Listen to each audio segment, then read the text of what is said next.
The world as we know it is different than how we perceive it to be. The world that we live in is what we call the 13th dimension, and before that there were 12 others.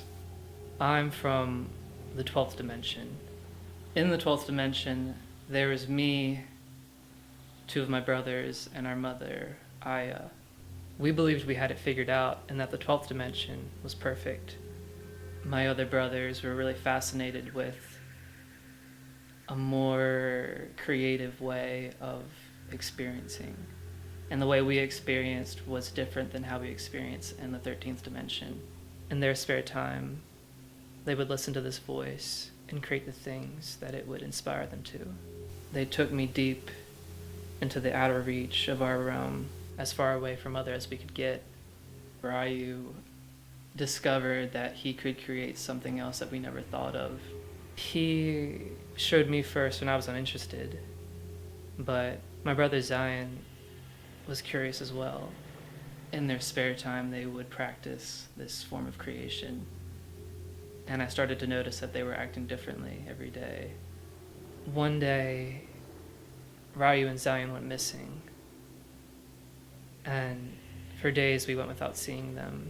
It kind of took a turn for the worst. When they came back, I couldn't do anything until it was too late. Zion came running up to me, crying, unable to speak, and he pointed over to where Ryu was laying. I ran over to Ryu, and he was saying something that I hadn't heard before. His eyes were completely black, and he was saying the same thing over and over again. Ryan, Sayan, Ian, Aryan, Tayan, Ryan, Saran, Ian, Aryan, Tayan. The entire world around me started going black, and I ran over to my mother.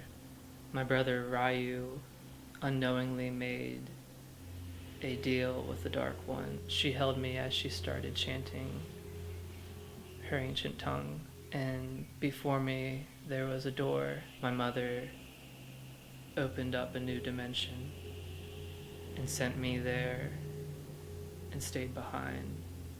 The creator of each dimension has the power to destroy the dimension and create another. To save our dimension from the Dark One, my mother decided to collapse it on herself and accept the suffering that that would bring. I am the collective consciousness from the 12th dimension, the last remaining piece from then.